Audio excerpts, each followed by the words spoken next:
научного центра изучения Арктики является исследование биологического разнообразия растений и растительных сообществ на территории Ямало-Ненецкого автономного округа. Цель такого исследования не только накопление фундаментальных знаний о пространственном распределении видов и популяций по территории округа. Данные о биологическом разнообразии являются исходным материалом для организации долговременного мониторинга окружающей среды и для работ ресурсоведческого характера. Изучением разнообразия видов или видового состава растений занимается флористика. Для обывателя это слово означает искусство создания букетов, что тоже и верно. Тем не менее, флористика как наука является отдельной отраслью биогеографии, науки о видовом составе и распространении живых организмов на Земле.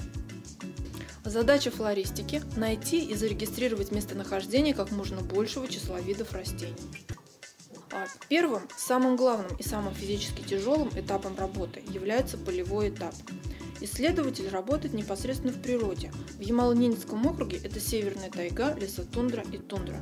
Оборудование здесь требуется самое простое. Это гербарная папка, запас газет и пресс для засушивания растений.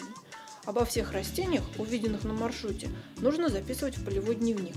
Для ориентирования на местности служит GPS-навигатор или топографическая карта. Главным методом флористики является гербаризация. Гербарий собирается, во-первых, для того, чтобы доказать наличие растения в данном пункте.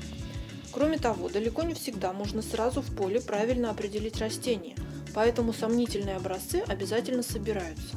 До определения их идет уже в лабораторных условиях.